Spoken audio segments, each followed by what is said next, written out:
Hello, everyone, and welcome to Pucks and Brews. I am your host, Michael Shade Sparacino, alongside, as always, Liam the Chillmaster Godimer. For those of you watching, you might see that I am not in my normal location, moved down into the basement today. But there's one thing that's not different. Still got my Dunkin' cold brew. Put it in the fridge overnight, I right? Tell did. the people. Yeah, so I bought this yesterday because we were planning on recording yesterday. Things, of course, as always, do not go as planned. But it's Wednesday or Thursday. It's Wednesday morning. I have it. This is how tired I am. And yeah, we're recording mid round two because I was away over the weekend for an AC/DC concert that I stayed at my cousin's place in Rhode Island for overnight. Yep, yep. And I slept during our planned podcast time. But you know what? We're here. No sleeping in the morning. All that's done with. Hey, at least I got my run in yesterday after you said let's do tomorrow morning. So worked out for me somewhat. There you go. But yeah, AC/DC played in Massachusetts on Sunday night, Foxborough, Gillette Stadium. Cheers to AC/DC for putting up an awesome concert. Oh, I needed that cold brew so badly. If any of you can see, I'm still half asleep. I woke up like a half hour ago. And I'm a morning person. I love it. You are, Brendan I'm not is, a night person. I am not. It's funny, I call myself a night owl, yet half the time it's me just like on my phone keeping myself awake until 2 in the morning, which Yeah. was sort of the reason last night, but it was more of instead of watching, just have something on in the background, and then I was up for a little bit. That can happen.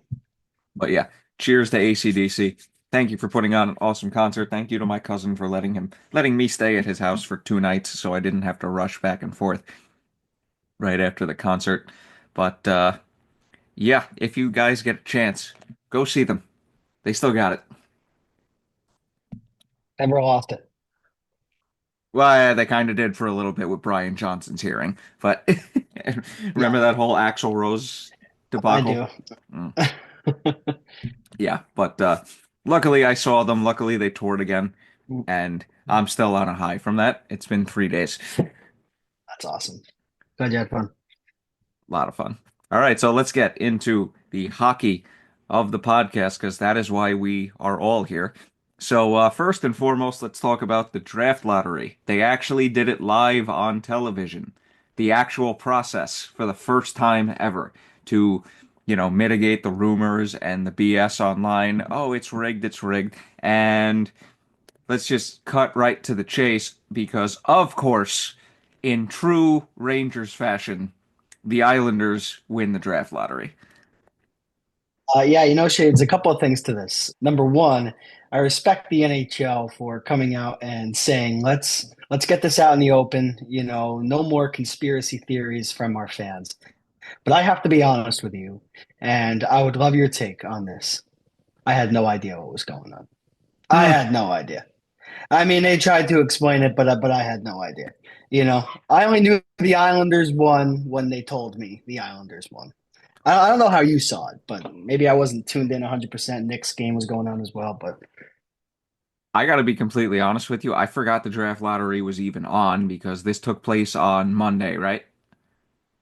yeah, Monday night, Yeah, 7. so I was like kind of out of it all day Monday because I had to get an 8 a.m. bus that I had to be up at 6 a.m. for. So I kind of got home and was just like non-functional in bed for most of the day. So then I saw it, got the notification, and I just went, you know what? The Rangers deserved this with how badly they screwed this season up. So I hope they learned their lesson. But no, they didn't.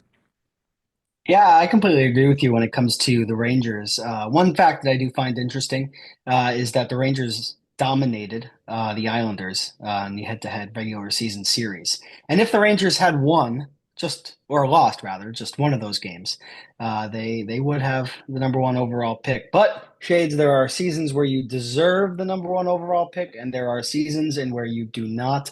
And I think the Rangers did not deserve anywhere close to the top selection in the draft. I mean, it was an embarrassing year. And the Islanders, who struggled, went through a lot with their front office and their coaching, injuries, throughout the year to multiple guys. They get rewarded. They finally get that franchise player to go alongside Matt Barzell. Yeah, they're a rival. I'm happy for them. I had no idea how the selection process happened, even though I watched it from start to finish. And I just want to point this out, just find it interesting that New York State's governor was not happy that the NHL had taken the All Star game away from UBS Arena and had written a formal complaint on the day of the draft lottery to Mr. Gary Bettman and Shades. 2 hours later, the New York Islanders have the number one overall selection in the NHL entry draft after having a percentage chance of under 5%. For Those are those just facts. for those of you who used to watch WWE back in like the 2012, 2013, or maybe even 2011, depending on when he started doing this, in the immortal words of R-Truth, it's a conspiracy. That was like one of the only good things about WWE TV at that time. No, but in all seriousness, I don't think there's any conspiracy going on. But it is funny that both of those things happen Yeah. on the same day. But congratulations to the Islanders. Rangers picked 12th, and in terms of our team, Shades, the Rangers have the choice on whether to defer this draft pick to next year or to send it to the Vancouver Canucks outright. Uh, think about that. Yeah, I mean, I would say that I mean that really just comes down to a gut feeling of which draft class do you think is deeper. And how good of a year do you think you're going to have next season? Yeah. So we'll see. But there was one other thing I wanted to. Oh yeah. So the NHL actually did used to post the full process after the fact. So I probably would have known what was going on because I used to watch like all of them. But I'm happy they finally did this way. And it was just a Yeah. one pick, right? Or did they do one, two, and three? I believe they did one, two, and three. I don't believe there were any big surprises. Utah may have moved up, but the Islanders get that number one overall pick. Here are the results: Islanders, Sharks, Blackhawks, Utah. So Utah gets the fourth overall selection, and everything else is status quo. So Nashville, Philadelphia, Boston, Seattle, Buffalo, Anaheim, Pittsburgh, our beloved New York Rangers, Red Wings, Blue Jackets, Canucks, and Montreal. Okay, before we change topic, just need to do throw one little fun fact out there because I saw this on Twitter. The last time the Rangers had a 12th overall pick, we picked the GOAT, Mark Mm, Stahl. all right, look at that. So I'm Is just there saying another we may goat? have a potential GOAT in the future, There's a goat on the way. 2025 NHL entry draft. or 2026, depending on when if they defer the pick. We shall see. We shall see. But speaking about the Rangers, let's go in reverse order this episode. Let's talk about the Rangers at the beginning of the episode for once and not the end. We have a new head coach. Peter Laviolette has been let go. This was a little while ago. And Mike Sullivan from the Pittsburgh Penguins has been hired. Looked across the league as one of the top coaches in the league, but a lack of playoff success and really any success the last several years does, make me a little hesitant about this, hoping that he's not a one-hit wonder, even though there was two cups there. But I'm just trying to get an idea of where this team wants to go because they were in a little bit of a transition period from the deadline up until the end of the season. And now we have a new coach. Nobody really knows what the plan is. What is your take on this, Liam? Yeah, I'm a fan of the hire, to be honest. I've liked Mike Sullivan for a long time. Now, am I stuck in 2018 a little bit? Maybe I am. Sullivan had a ton of success with the Penguins.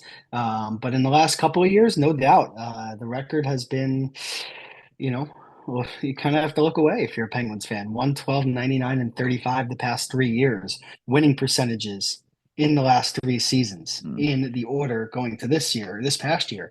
555, 537, and 488. So he's been on a little bit of a downward turn, but you can also talk about the team's construction and where Kyle Dubas really finds this roster to be in terms of other NHL teams. And quite frankly, the league is very good. And when you don't have a team that stacks up well, even if you're an excellent head coach, you're not going to win.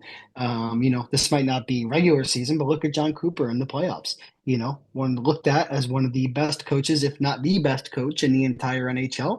And he's gotten bounced in the first round here a couple of years in a row. But I think at the end of the day, like you said, Shades, Mike Sullivan is one of the top head coaches available.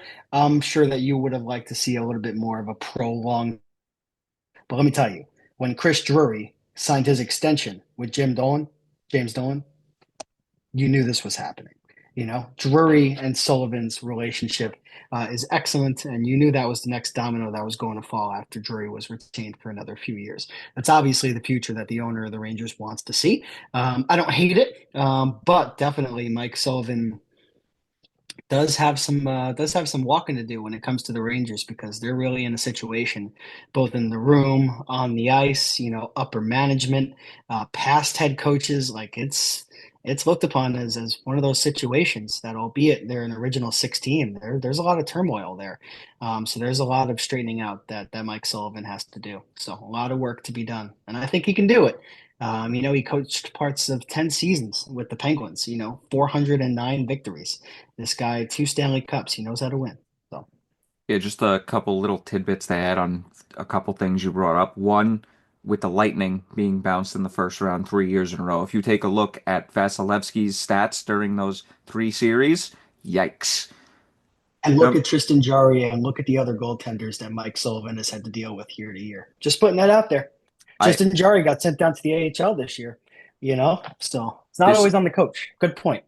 this is also true. But look at some of the random goalies that have carried a team to a cup the last several years. I mean, Matt Murray, who everyone knew he wasn't good, but he played just well enough to win them two cups and then fell off a cliff.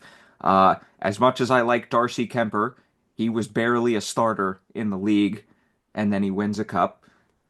Aiden Hill came out of nowhere. Jordan Binnington literally came from the minors to winning the Blues a cup in 2019. So, hey, it happens. Yeah, and I think for Jarry, he just fell off a cliff himself, right? Jari was a pretty good goaltender. He was seen as the heir apparent to Matt Murray after he went through his injuries, and obviously he went through the downhill in terms of his performance.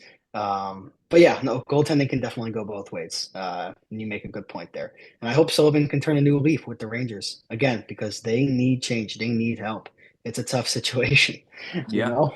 Yeah, another tidbit with Chris Drury. As soon as in the press conference he called Dolan Mr. D, we should have known right then and there he was getting an extension, and I believe it was a 2 year extension. Another tidbit with Mike Sullivan. So this was just off the top of my head. I didn't even have to, you know, look at a stat sheet or any type of stat or anybody putting stats out on Twitter to know this. He goes into Pittsburgh mid-season. His first two seasons, two cups. 2018 wins a round. He was the Pittsburgh Penguins coach for 10 seasons. He won two cups right off the bat, and his coaching tenure did not average one series win, one playoff series win. So that terrifies me. Yeah, again, I see what you're saying, but I would honestly turn to poor roster decisions from the general manager But before Dubas got there. Jim Rutherford really tore that team down to the ground. yes. And there's only so much you can do when your roster looks the way that it does. But at the end of the day, you're right. He did win those two Stanley Cups. And then after that, it kind of did fall off a little bit there for Mike Sullivan. And again, only time will tell. But at the end of the day, Shades, I think based on what was available, and I think what was available right now that we know. In terms of NHL head coaches, I can think of three that were available on the market: Joel Quenneville, Rick Tocchet, and Mike Sullivan. Who would you rather have out of the three? I mean, I don't really want Joel Quenneville and all the baggage that he brings. Rick Tocchet's been passed around, more than a blunt on 420. Sorry, but still, like I mean, every single head coach has been passed around like crazy. It's not just Tocchet. But when you have Mike Sullivan, one of the few head coaches that have been retained with one singular team, albeit the struggles, I think that's something you really can't pass up on. But one area that I do agree with you on, perhaps there should have been a little bit more of a search before we Yeah. jumped right into this. But I also will say this on the flip side, just a little devil on the shoulder to play some devil's advocate here. If the Rangers did not pounce on Mike Sullivan, guess what? Somebody else was going to. And it very well could have been the New York Islanders. And the Islanders could have ended up with Sullivan and the first overall pick. And then you're looking like, oh my God. So there's something to say about patience, but there's something to say about getting your guy right away. And I think the Rangers did that. Yeah. I mean, don't get me wrong. I didn't want this to turn into like a New York Jets-esque coaching search because that went on a little too long. And then, of course, they ended up getting their guy from the beginning anyway, which, okay. But Yeah, yeah. yeah, I'm really hoping this works out. But I mean, Drury does need to still do a lot of work. Yeah, there's a lot of work that needs to be done for sure, and I hope that the relationship between Drury and Sullivan will yield the two working together this offseason to build a team that the general manager down to the coach, they're all one cohesive unit, and that's something the Rangers really haven't had. And they made a couple of conference finals despite that. So imagine what Good, they can do with some competency. good goaltending. That's what I call that. Yeah, what if you can add some competency and some good two-way play and some good Corsi numbers and 5-on-5 dominance to your excellent Vezina winning goaltending? That's a Stanley Cup right there, I would take folks. average 5-on-5 play at this point with how bad they've been the last couple years. I mean, it was so bad that they were consistently bottom five in the league, and for a team that was seen as a legitimate Stanley Cup contender, it's just odd. You just Which, don't see, well, not by me. I you know. was I was speaking the truth. I don't hold back on this team. Yeah, yeah, definitely. You see, you tell it how it is. Yeah, I mean, don't get me wrong, you do too. You're just a lot more optimistic than I am. I tried to be, but there was absolutely no reason for optimism before last year. So, got to be cautious going into the offseason and this year for sure. Yeah, And it and starts with Sullivan, first big move. yeah, and well, we're definitely gonna revisit this by the time the draft and free agency roll around because, like we said, the roster does need work. But yeah, let's just hope this works out in the long term. And if it doesn't, well, let's just not think about that right now. And one concern, just my last point, just on Sullivan here. One concern that I do have with him, and I know I've been very optimistic, but he has been criticized over the last few years, especially with the Penguins, a little bit of an aging team, needing to go through a little bit of a retool, bring young players in, that the development of young players has not been there. And for the Rangers, they cannot afford to have that lacking. There are too many young stars on this team that need to develop for Sullivan to come in here and stunt that growth. I'm looking at Braden Schneider. I'm looking at Alexi Lafreniere. I'm looking at Brennan Othman. I'm looking at Gabe Perreault. I'm looking at Brett Berard. All these guys need to get minutes. I have no doubt Schneider will on the depleted defense. But those forwards, they are going to provide an impact to this team. And Laviolette really didn't give them much of a leash. I'm so glad you brought that up because that has been a major Rangers issue over the last several years. I mean, Edstrom, yeah, I mean, he's a fourth liner, but Still minor like him, minor success story so far, but we still need to see more. Berard, there is something there, but 100%. again, need to see more. Othman, might be something there, need to see more. Perot, I mean, he's been the most highly touted prospect in the organization for about 2 years now, but for the fourth time in a matter of like 15 seconds, we do need to see a lot more from him, especially with how much, he was being talked up. And you're right, the defense needs a lot of work, just in general. I mean, the defense, I think we should be prepared to see a complete overhaul. Of course, we'll talk more about this as the offseason Yeah, moves along. But just on Gabe Perreault, before we move on, wasting a year of his ELC, really, really it great move, right? doesn't You look know, like a good move right now. like that really worked out, right? And like I would disagree just with your take, at least on Perot. The other three guys that you said, like they had a good amount of time in the NHL. I mean, Perot played less than 5 games, Yeah, so like we need to see what we have in this player. And you don't see what you have by putting him on a fourth line. I love Matt Rempe. I love Adam Ebstrom. They should not be playing with Gabe Perot. Okay. yeah, yeah, So that's just where I'll leave it, but we'll go into that in much more depth at a later time. But yeah. interesting times ahead, Shades. Yeah, the only thing that I could think of with Perot is maybe they saw he wasn't as far ahead as, you know, they I don't know if it's that they would have liked or that they were just hoping for more right off the bat, but maybe, his ELC ends a year sooner, they can sign him cheaper. That's the only thing I can think of. Yeah, yeah, we'll see. Yeah, we will see indeed. And what we saw was the end of the first round of the Stanley Cup playoffs, and pretty interesting first round, gotta say. Not the best, not gonna say that, but an interesting one, definitely. It was interesting. Some series more entertaining than others, which I think is the case every year. There were some predictable outcomes. There were some not so predictable outcomes. I'm looking at two game sevens, but no, it was We uh, were it was we a were lot of fun. dead wrong about one team. Yeah, we gotta go into this. We got shellacked. Yeah, where do we start, Shades? Um, I'm just gonna go east to west, uh, you know, down and to the left. If that doesn't Okay. make any sense to anybody, I'm just going based off what the brackets they were showing, if off the top of my head. So first and Okay. foremost, we had the Ottawa Senators taking on the Toronto Maple Leafs. Maple Leafs get out to a 3-0 series lead. I remember getting a text from my friend Mike saying he thought this series was going to be more competitive. Game 4 happens, goes to overtime. Leafs blow it. We go to game 5. Senators shut them out. All of a sudden, we're at game 6 in Ottawa, and we're all like, wow, this might actually go 7. And Maple Leafs took care of business. What were your thoughts on that series?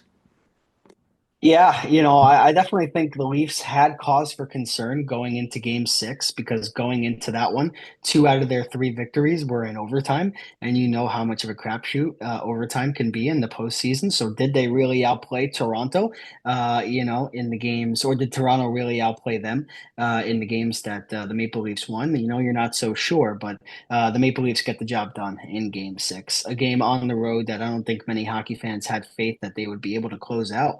And they do. And they take down Ottawa. They get the job done. I think this is a win-win type of series. And what I mean by this is Toronto doesn't take a step back and Ottawa gets themselves into the playoffs. They get a hint on what postseason success could look like as a young team. Toronto moves on. They finally have a window to get to the Stanley Cup final after, they're taking on a very tough Florida Panthers team. And after winning game one, they'll maybe have the outlook for the Maple Leafs is a little bit better, going through the Eastern Conference. But I believe we both had them in six. I might have had Toronto in five. But yeah, they just got the job done. Yeah, I Big win. forgot. I Stolarz was excellent. Yes, I forgot what I said last episode, but I think on my bracket I put Leafs in 7, so I was almost right. Yeah, there you go. But I think we both had the Leafs, and again, Yeah, Ottawa gets that hint of postseason success. They were right there. They yeah, forced a game seven. I think they would have had a chance to win on yeah. the And road. this is only the second time the Maple Leafs have made the second round since 2002. Last time they beat the Tampa Bay Lightning a few years ago. And speaking of the Tampa Bay Lightning, they took on the Florida Panthers. And, well, my Eastern Conference cup pick is no more because the Panthers took care of business in 5 games because, of course, they did. I'm a jinx. Yeah, for game one, Shades, you really knew that this was going to be a tough series for the Lightning. I mean, they lost by 4 goals on home ice, and then in game two, they get shut out. And you get a little bit of faith in game three when you beat Florida in a lopsided win on the road, but then the Panthers just absolutely take over. The big storylines with this series, the Hagel hit on Barkov, Yeah. and the response from Matthew Tkachuk onto Jake Gensel. Hagel gets suspended. Tkachuk does not. In the subsequent game, we see Hagel take a massive shot from Aaron Ekblad to the head. Ekblad gets suspended for a few games. Very physical series. Shades, I really want to hear you touch on this because I heard you touch on it earlier in the episode, but now we've got this series right in front of our eyes. Andrei Vasilevsky is becoming a $9.5 million concern. And on top of that, Nikita Kucherov is becoming a $10.5 million concern. I know Kucherov had an amazing year. No Okay. goals in his last 15 playoff games. Andrei Vasilevsky with a save percentage near 870. What's happening here? Thank God you brought those two things up because in the is it 2 or 3 Art Ross seasons from Nikita Kucherov, he's been non-existent those first round playoff exits. Right. Vasilevsky, since winning 2 cups and going back to a third Stanley Cup final, like you said, his playoff numbers have been horrendous, which was surprising because down the stretch he was fantastic. So just to Yeah. see him, turn it on and then immediately turn it off, I don't know. Yeah, something's up with that team. Something's up. That defense in front of him was half AHL guys. So you could say that as well. Victor Hedman in game four broke his foot. I know that's the latter half of the series, but it still matters. But no, Vasilevsky was not very good, and it's going to be a question here moving forward. And Julian Breezeball, let me say, Shades. Steven Stamkos left in the summer, and he had a decision to make to completely reshape this roster. And he brought in Jake Gensel, and you see regular season success. But I'll tell you, when you have the playoff format the way it is, and you know that you have to go through divisional opponents to get to where you want to go, which is the Stanley Cup final and to ultimately win a Stanley Cup. I don't know what you do because if I'm the Tampa Bay Lightning, I see a team, maybe two teams in the Toronto Maple Leafs and the Florida Panthers that are miles better right now. Okay, I I saying, was I hold I on, was hold on, fooled. hold on. Saying the Leafs are miles better than other teams in the playoffs, you're uh you're pushing your luck there.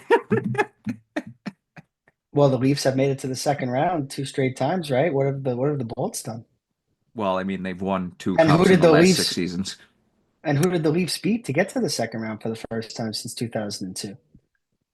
Tampa Bay Lightning, which I called that series, by the way. I was right about that I'm series. not taking anything away from the Bolts, but I think that there might have to be a long, hard look in the mirror for this team to realize that they may be the third best team in the division, and that year after year in the playoffs, if this roster is going to stay the exact same, Yeah, even if Florida loses Sam Bennett and loses some guys, I just don't know. yeah, This was their chance, and they fell in five. They fell real flat here. yeah, And I and love also, John Cooper, yeah, love him. and Seth Jones also had a very good series, which that's honestly looking like a pretty good deadline pickup right now for them. So I got to give them credit Yeah. for that, the Panthers. Yeah, Panthers could have used some help on defense, and Jones gets a lot of flack for his captain, especially from this guy. But when you can have a veteran on defense in the Yeah, postseason, it's a big helps. help. And yeah, miles better than the Lightning, really, when you look at the two rosters. And I don't know Yeah. why I chose Tampa Bay. Neither do I. Food for thought for next year. I guess I was looking at how hot they were down the stretch and I got fooled. But moving on to the two series that I don't think I watched a single second of because I was mainly working when those games were on. The Washington Capitals took care of business in 6 games against the young, up and coming Montreal Canadiens team that was back in the playoffs for the first time since I believe 2020, 2020. Yeah. And well, the Hurricanes just kind of just pummeled the Devils, even though that went 5 or 6. But that series was never in doubt. What are your thoughts on those two series? Yeah, I mean, first with the Canadians and Caps, I mean, valiant effort. I mean, once Montreal lost game one in overtime, you knew it was going to be an uphill battle from there. But you love the fight back. Washington wins in five. Again, for the Canadians, much like was the case for the Senators, you just get that taste of being in the postseason. And, you have that experience now going into future years where you might have a little bit of a better chance. So I think we all knew that Washington was going to win this series. It just came down to how competitive Montreal was going to make it. And I think it was a competitive 5 game series. This wasn't an easy 5 game series.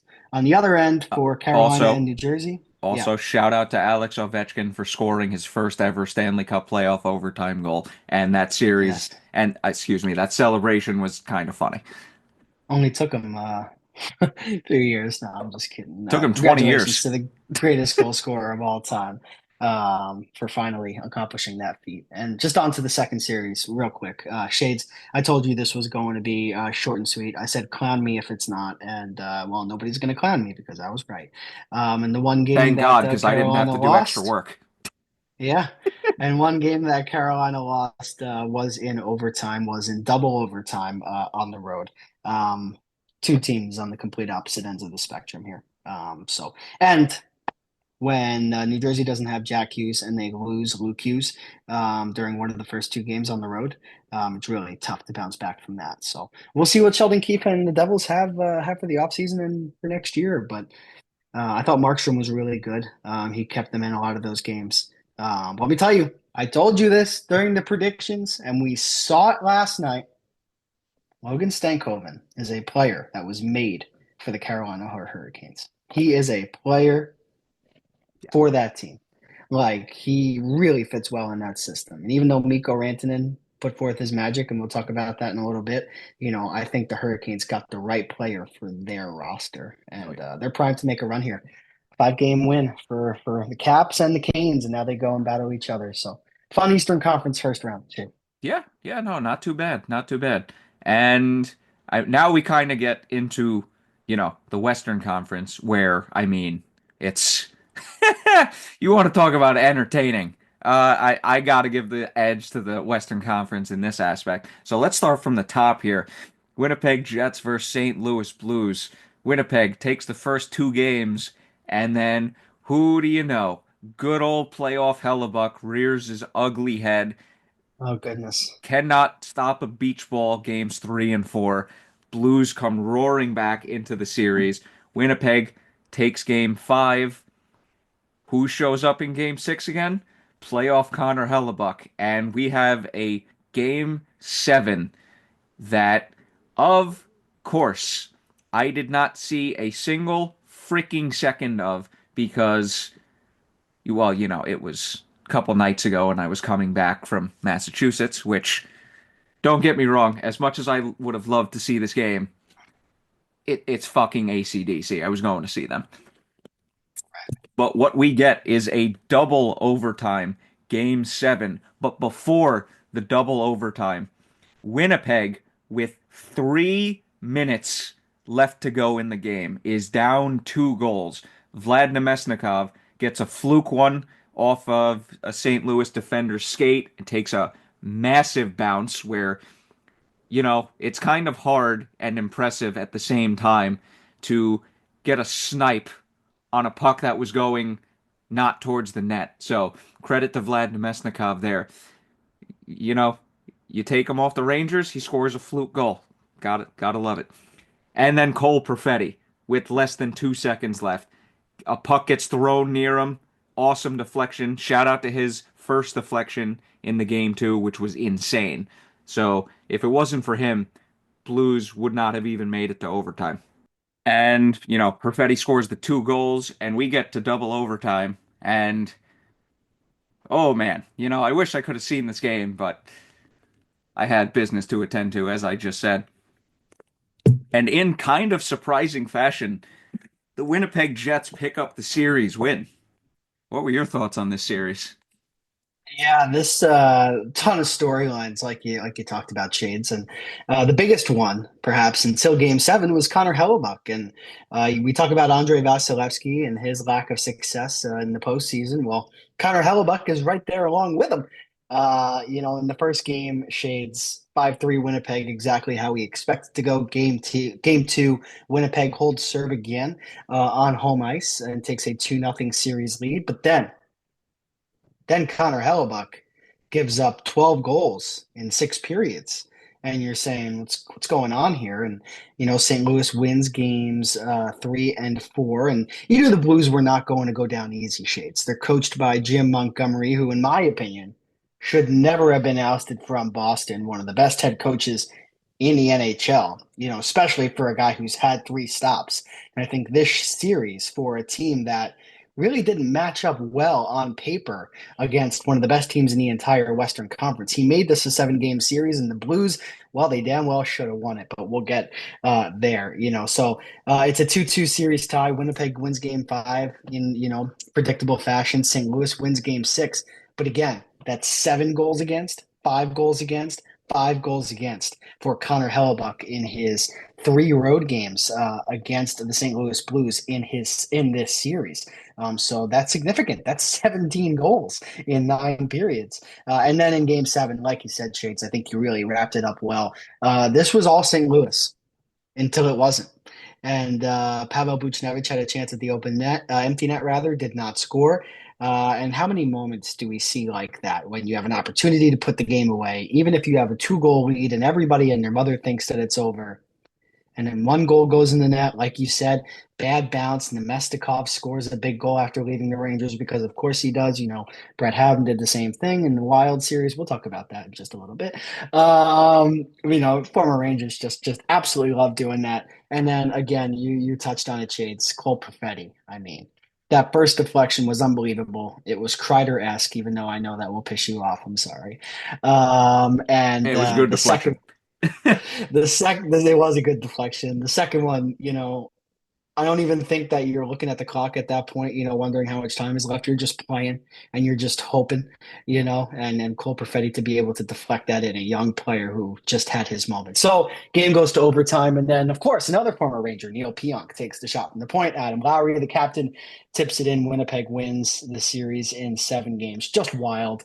And Shades, I really like the point that you mentioned before when we were talking about the Eastern Conference. I mean, just a tale of 2 complete different conferences. I mean, you had the East, which was a fucking snooze fest, and then you go over to the West, and you have series like this that was absolutely just heart pounding until the end. So you love to see it. Really valiant effort from the St. Louis Blues. I'll tell you what, the St. Louis Blues and Big Game Benner should go home happy, and they should not be disappointed in how this season went. I don't think either of us had St. Louis making the playoffs out of the Central Division. And they did. They took on the number 1 seed and they pushed them as far as you can push a team in a 7-game series. So really, really hats off to St. Louis. And Winnipeg, they just beat the allegations. Like they were that close.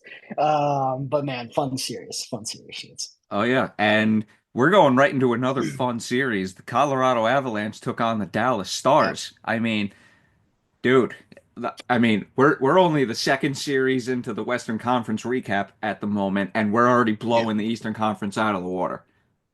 Yeah. Yeah, man. You want to go Yeah. into it? Yeah, a little bit. So when all is said and done, this game or this series did end up going 7 games, and we kind of had a similar ending, so outside of the overtime. But this game 7 was Colorado until it wasn't, and Mikko Rantanen just went absolutely off games 5, 6, and 7, and well, here we are with the Dallas Stars going into the second round after, kind of a storybook ending with Rantanen, gets traded from his old team and then, of course, gets traded a second time because it's the NHL. Why not? And, like I said, he puts up 12 points in 3 games, if I remember correctly, after an abysmal start to the series. And Mhm. Stars are going to the second round. Stars are going to the second round. Shades. I mean, this series was everything that it was hyped up to be, right? I mean, you have Oh yeah. each team splitting on the road, which makes things super exciting to kick things off, and then home teams win from there. Like you said, Game 7 was all Colorado until it wasn't. I thought and this was a game you were able to watch, right? At the ending Um, of it, yeah, at least. okay. Nathan McKinnon, started the third period, scores that goal, and Colorado goes down 2-0 in Game 7 on home ice, and you start to think, man, oh man. But Mikko Rantanen was acquired because he is a player that can single-handedly take over a game, and that's what he did here in Game 7.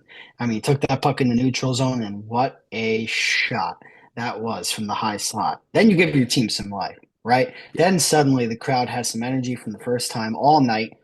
And then Rantanen does it again, and unfortunately makes our old friend Ryan Lindgren look not too good, and wraps the puck around the net, throws it off of Sam Girard's skate, and beneath the goal line, and tie game. And then and Colorado scores again, and let me just say this. I mean, Dallas scores again. Excuse me. Um, that penalty late in the third period on Drury. It was a penalty. It definitely was. But I just think, we have to, or the officials have to understand the moment of the game and just how important it is. I don't know. I really would have held my whistle if I was the referee, unless it was something absolutely egregious. Now, was that a penalty? Yeah. Yeah, it definitely was a penalty. But I would be just a little bit disappointed that that call was made at that point in the game against the Avalanche when Dallas has all the momentum going their way. Wyatt Johnston wastes no time scoring the eventual game winning goal. And then of course, Mikko Rantanen with the hat trick. What a series, Shades. Yeah. I don't want to spoil my predictions here, throughout the rest of the West, but, this is a very good indication on who might be the best team in the Western Conference, whoever won this series. And it really came down to a coin flip. These two teams are that close. When you bring everything into the equation, Dallas, how they have Jake Ottinger, home ice advantage. They're missing a couple of stars in Robertson and Heiskanen, but they still have a very deep team. You look to the other side, in Colorado. Yeah, you traded Rantanen over to, and now he's with Dallas. You traded him over to Carolina, now he's with Dallas. But you have Marty Necas. You have a goaltender who's playing in his first ever playoffs in Mackenzie Blackwood. Your captain, after almost 2 years on the sideline, makes his return to the postseason. This series was cinema. Oh yeah. And it's really a shame that one of these teams had to go home in the first round. And that's what we said, right? Yeah. During the prediction episode. We said that a really good team is going to have to go home. And as we're recapping it, Shades, a really, really good Colorado Avalanche team went home too early. Yep. But Dallas Stars, man, Yeah. this is it. Let's Th- go. yeah, this was a conference final level type of matchup Yeah, in the first round, and we're going to keep saying 100%. it until the NHL changes it back. This playoff format sucks, but this was arguably the two best teams in the playoffs in the first round. And you're right, this was cinema. This was the best series by far. This was awesome. Hey, That third period. Like if it was a 2-0 Avalanche win in Game 7, you kind of would have left it with like, credit to Colorado, but could have I been mean, a oh, little more don't get me wrong, entertaining it there. still would have been a very, very good series. Still very, very good series, but the Game 7 that we had, Oh I yeah, think just took both of the series that we just talked about over yeah, the top. oh yeah, Amazing. yeah. Hey, 2 goal lead, most dangerous lead in hockey. Yes, sir. Just goes to show you, you can have a good 47 minutes, and the last 13 minutes, they took their foot off the gas pedal. Obviously, we got the lucky bounce off Gerard's skate from Rantanen, the wraparound, but Yeah. damn, what a storybook ending.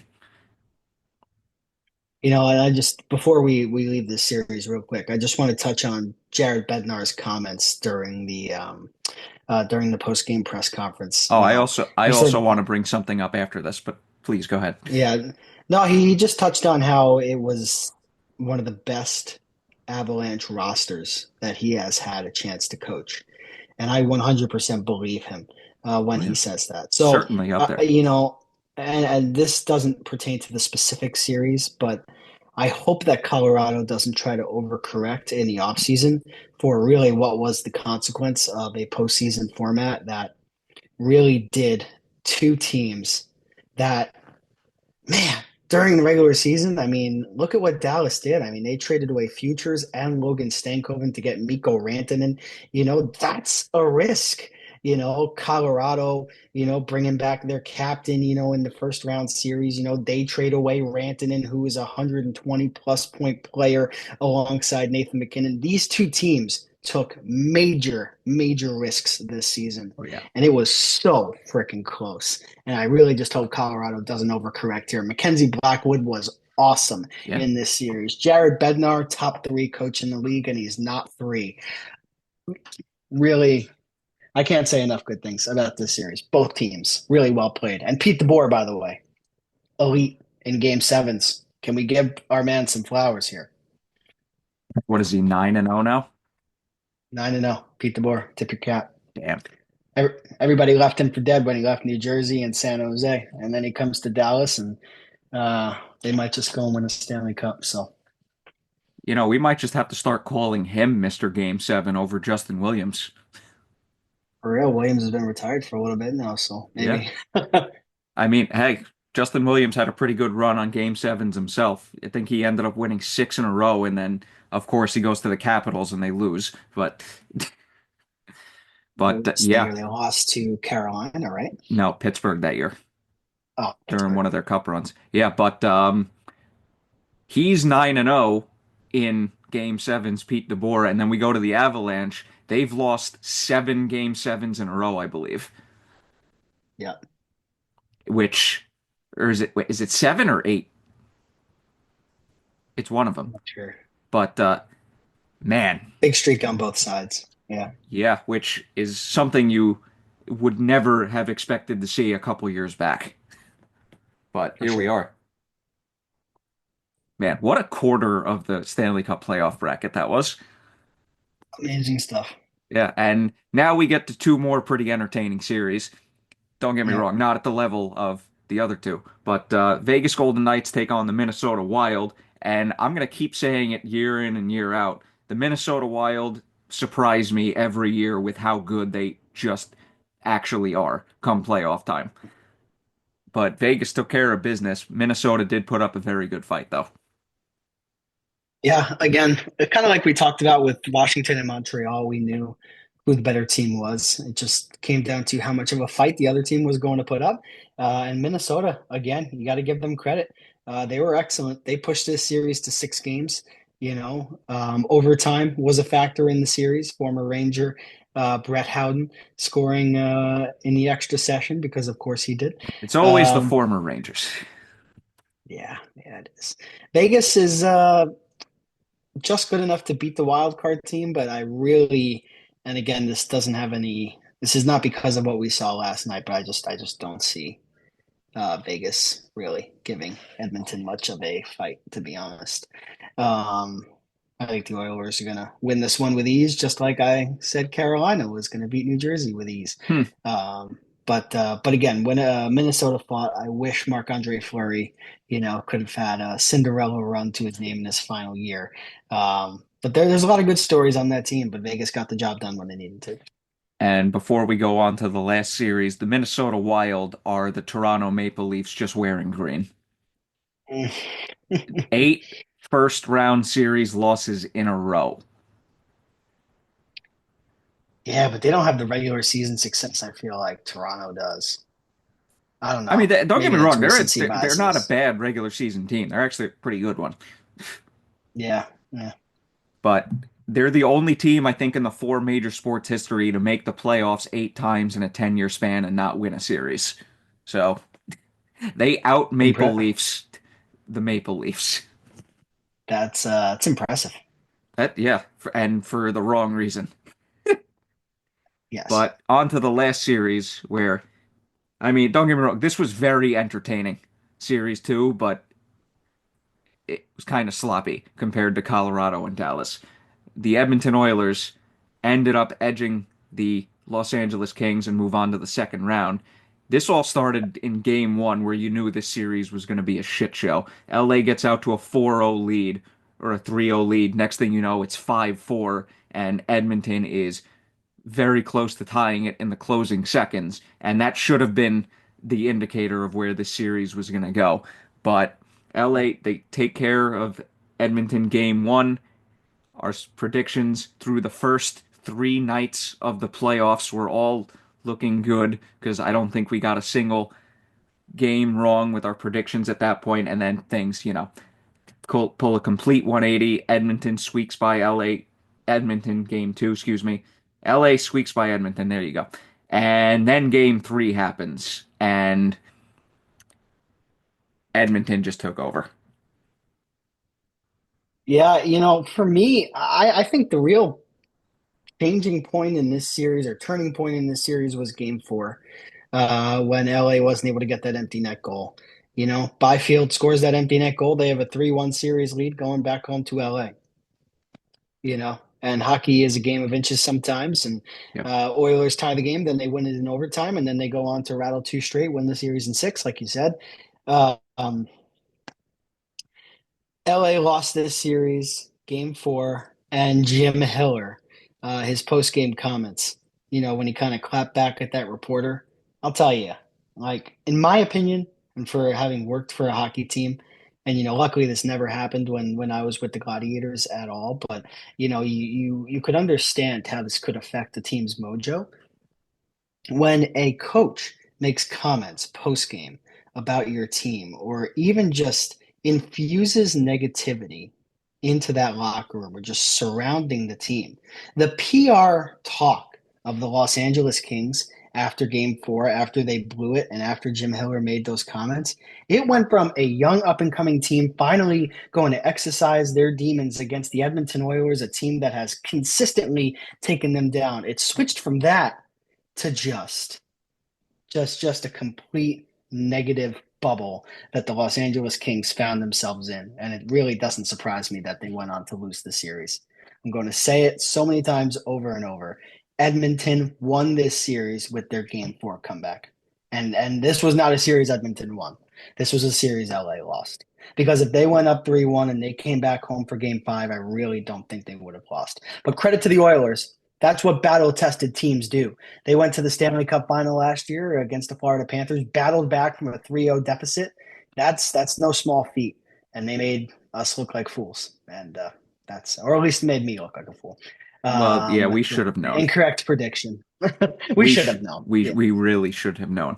But speaking But they of, would have won in five. They would have if, again, game fucking four, man. That's why series, little shit like that matters. but you did Go bring on. this up. Speaking of empty nets, uh, Yeah.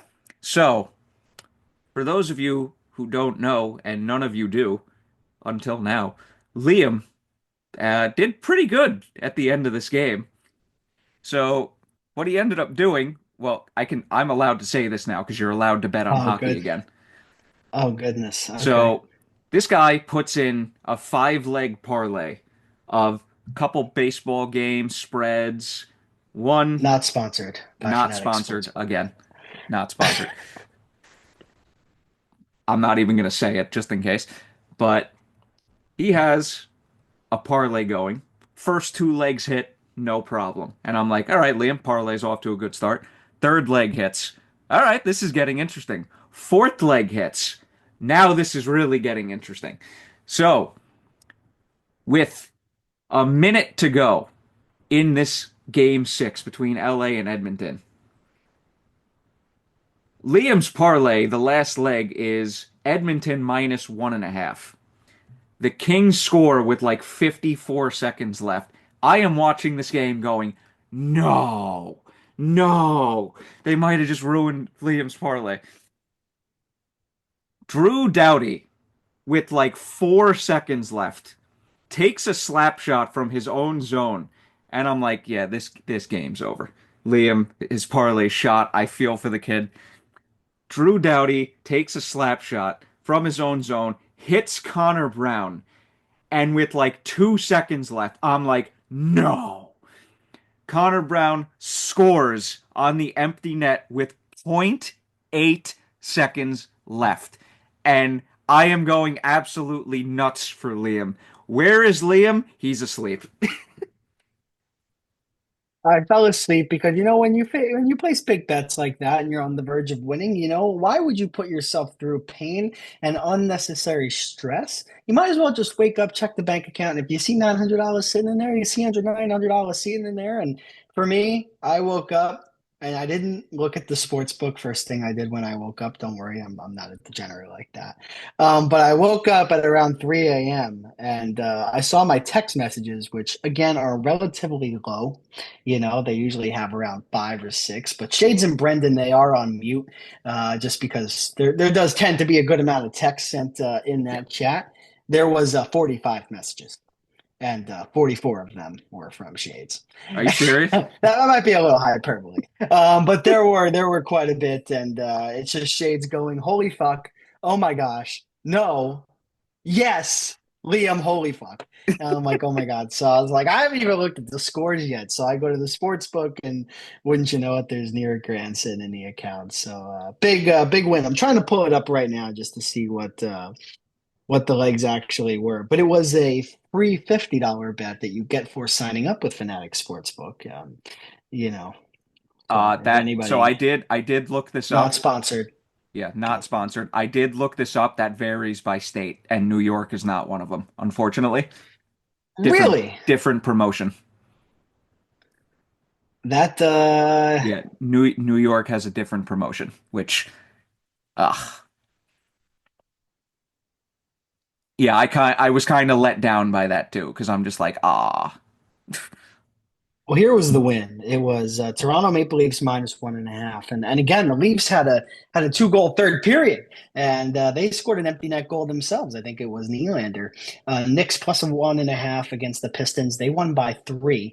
The Oilers, of course, with point 0.8 left. I mean, like Shade said, Vegas to win. They came through for me, and Colorado, the last game they won in the series, winning 7-4. That was epic. I am pretty good at it, but like we really shouldn't. I shouldn't say that I'm good at it. I'm bad at it. I'm not. I'm not. I'm not good at it. I Hmm. don't condone that. Don't ruin your life with betting. If you're gonna bet with free money that the sports book gives you, Yeah, pretty much. not That's your own. what do you think I've been doing with Caesars the last like 4 years? Tell the people what was going on there. So you have like you're like down to your last 80 cents. You refuse to deposit, right? I refused to deposit. So what ended up the only reason I have a Caesars account to begin with is because they were doing a promotion.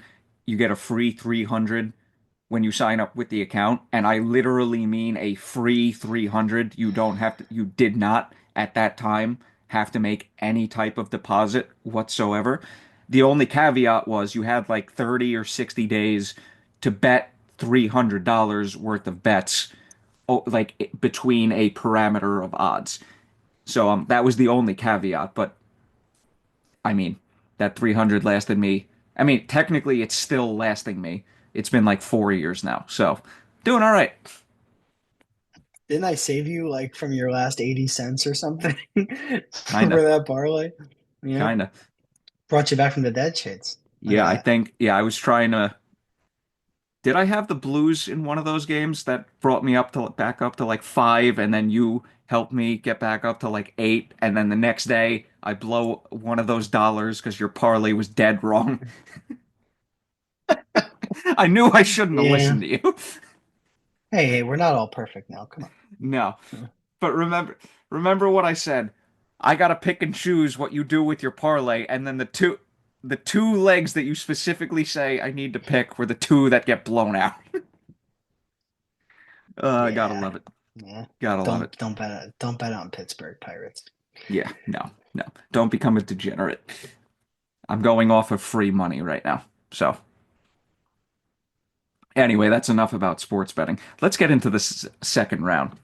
All right, so we got the Florida Panthers taking on the Toronto Maple Leafs, and we're recording Wednesday. It's currently Wednesday morning. Game one has already happened with a couple series, unfortunately, because, things happen.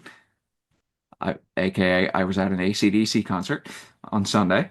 But even with game one turning out the way it did, I was originally going to say Panthers in five, just to be bold, but now I'm going to say six. Because I just look at the two series that took place in the first round, and, the Panthers blew away my cup pick. Well, excuse me, my cup final pick. And the Maple Leafs struggled to put away a young Ottawa Senators team. And just the way things have played out the last couple years, Florida's coming off two straight Stanley Cup finals, coming off a cup. And yeah, I just think they take care of business because they surprised me with how they took care of Tampa in five games. So I'm going to stick with bracket integrity, sort of. I'm just picking the Panthers instead of the Lightning because, yeah. So there you go. Yeah, Toronto wins this wins game.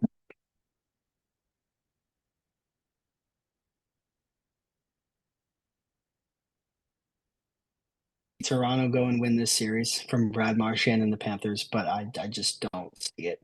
My I'm going to take the computer is being a Panthers. pain in the ass right now, by the way, so hopefully this doesn't screw up the recording. I'm going to take Panthers in six, like you did. All right. All right. I like it. I like it. Because they also really fucked me over, for lack of a better term, against the Lightning.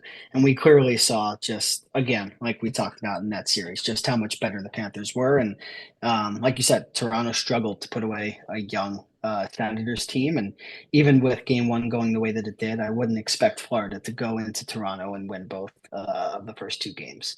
But I would definitely bounce back, expect the Panthers to bounce back in game two, without a doubt. Oh yeah. Yeah, 100%. Moving on to the series that we're probably looking forward to the least. And Yeah. it's really nothing against both teams. It's just you look at the matchups and this is kind of the, what's the word I'm looking for here? The non-appetizing one, for lack of a better term. Washington Capitals versus the Carolina Hurricanes. Now, Ready, Hurricanes, Shades? ready. This is the sushi round. The sushi Just round. not. It's just non-appetizing, right? We have to find a Well, I food mean, that's it's the sushi non-appetizing. series. Ah, a little alliteration. Beat the broadcaster to the alliteration. Nice. It's the sushi series because, I mean, the other three I'm kind of looking forward to more, like Yeah, a lot yeah, more. for sure. Well, I mean, Yeah, you look at the Hurricanes, you can never rely on their goaltending.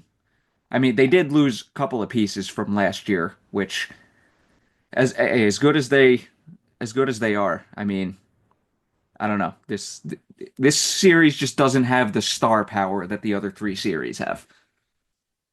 yeah. For me, I mean, I think game one was a perfect encapsulation on what this series is going to look like.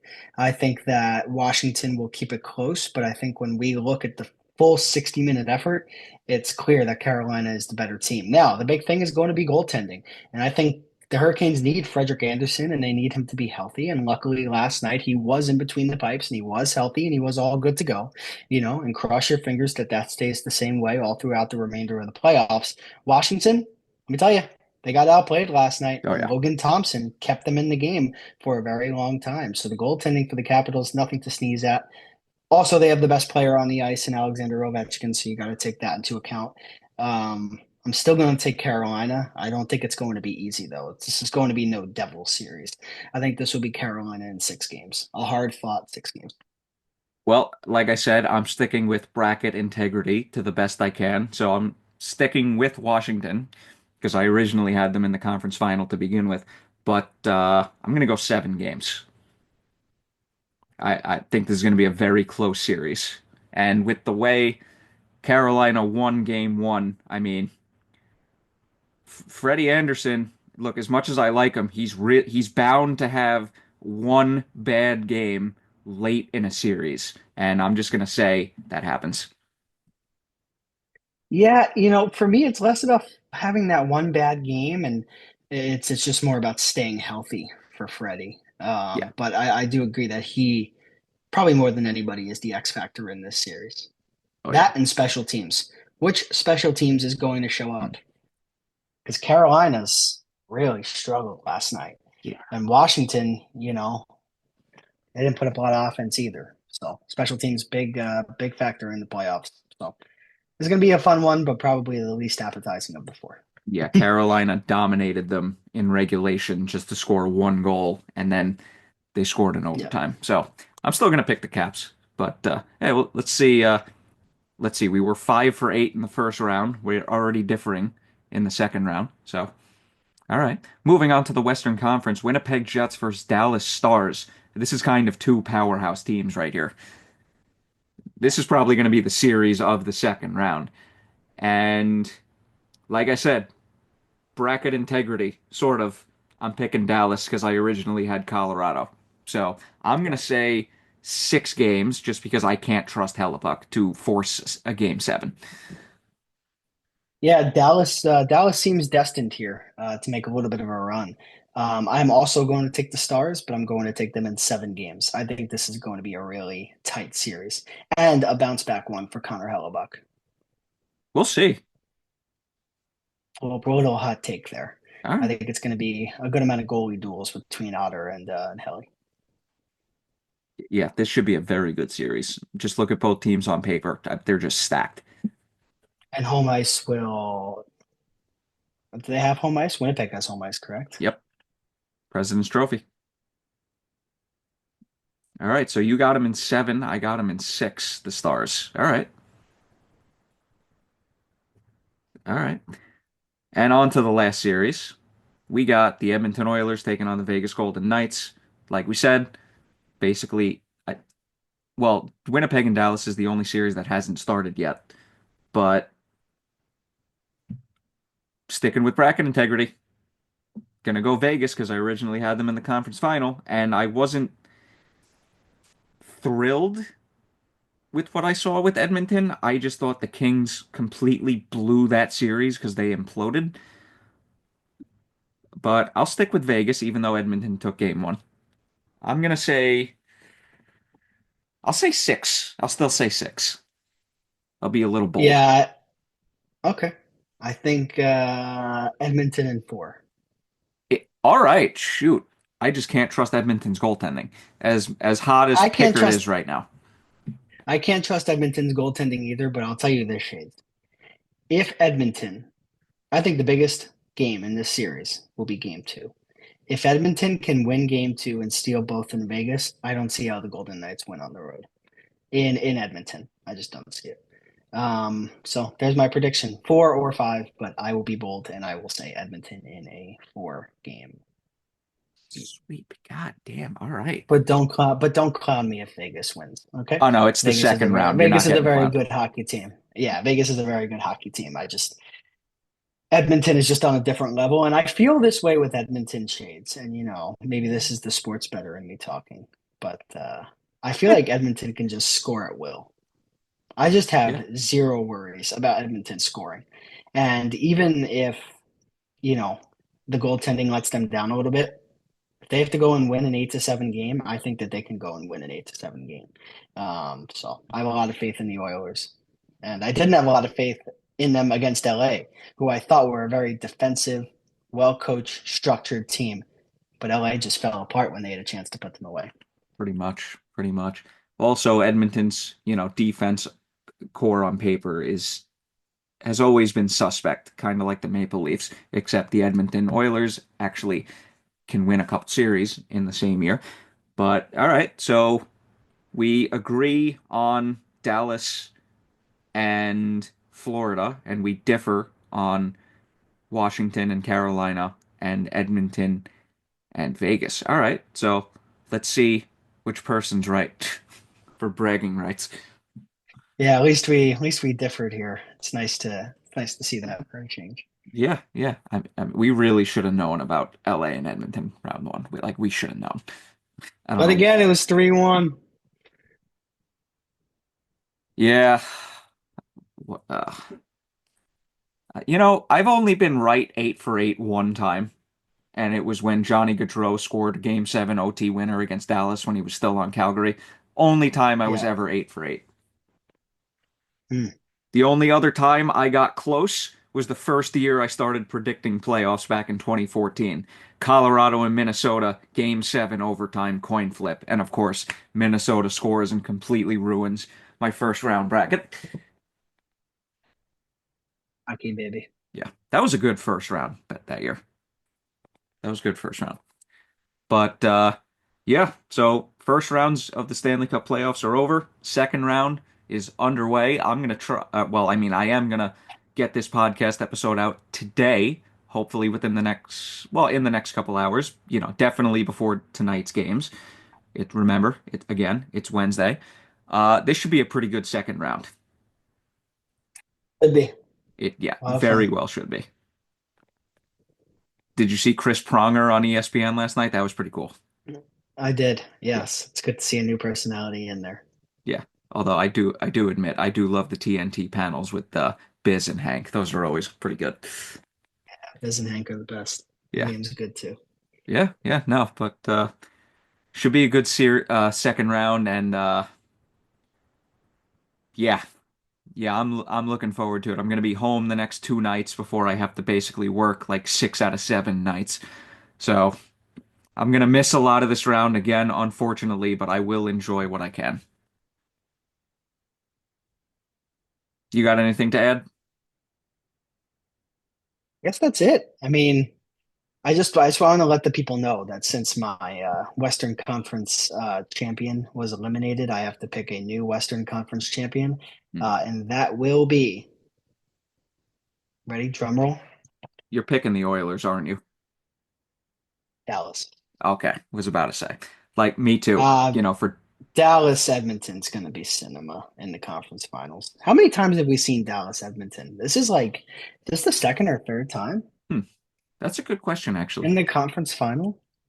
It's a good question. Gonna have to go back to the books. Yeah, yeah. I mean, we still got 2.5 minutes before we gotta cut this cold. So, what do we got? Yeah, 2020. Well, last year I always beat the Stars in 6 games. That's surprising. I'm pretty sure I Yeah, took the Stars in that series too. I probably did too. I don't remember off the top of my head, but hmm. Pucks and Brews, baby. Pucks and Brews. My cold brew's been finished for a while now. Not sponsored, but Jesus, almost knocked it right off the table. But yeah, well, I mean, I got nothing else to add. So, as always, please, whether it's Spotify, Apple Podcasts, YouTube, please subscribe, like, comment. I have been your host, Michael Shade Sparacino, alongside, as always, Liam the Chillmaster Godimer. If you want, follow us on our socials in the description below. I'm more I'm more worried about, following the podcast platforms. But if you want to follow our personal accounts, go for it. I barely post, but, I'm always good for a social media follow, if anything. And just enjoy the second round of the Stanley Cup playoffs because it should be a pretty damn good one. All right, later. See you in like a week and a half or whenever the second round ends. Bye.